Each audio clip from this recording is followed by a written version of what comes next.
এ জীবন আমি রাখবোই না, কচু গাছে গলায় দড়ি দিয়ে আজকে আমি মরেই যাবো। তুই কচু গাছের মধ্যে দড়ি নিয়ে কি করতেছিস? আরে আর বলিস না ভাই, প্রত্যেকবার বিয়ের সিজন আসে ভাবি বিয়ে হবে বিয়ে হবে, 50 বছর হয়ে গেল বিয়েই হচ্ছে না। তাই ভাবলাম এই জীবন আর রাখবো না, এই জীবন রেখে আর কি হবে।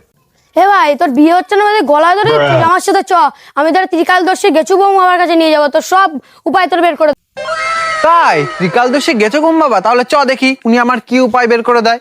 দেবে। চ ভাই, এখানেই রয়েছে গেছু ঘুম বাবা। চ চ চ চ। ওই দেখ গেছু ঘুম বাবা, ওই দেখ গেছু ঘুম বাবা। ইয়ো গেছু ঘুম বাবা, এই বন্ধু নিয়ে আছে, জলদি ঘুমিয়ে ওঠো।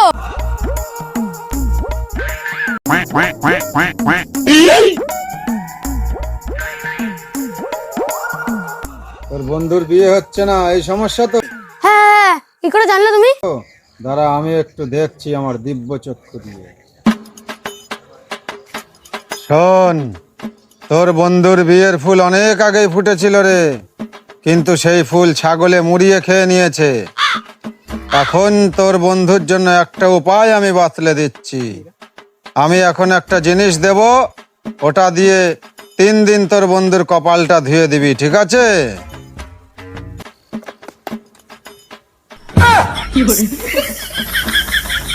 এনে এই চোনা দিয়ে 3 দিন কপাল ধুয়ে আসবি, দেখবি বিয়ে শাদি বাচ্চা কাচ্চা সব হয়ে গেছে। কালদর্শী কালদর্শী। ওরে বাবা, একই সাধু, মুতে দিল শুধু, আমার দরকার নাই বিয়ে। এ ভাই, এদিকে আয়, এদিকে আয়, কিছু হবে না, এদিকে আয়, ওই।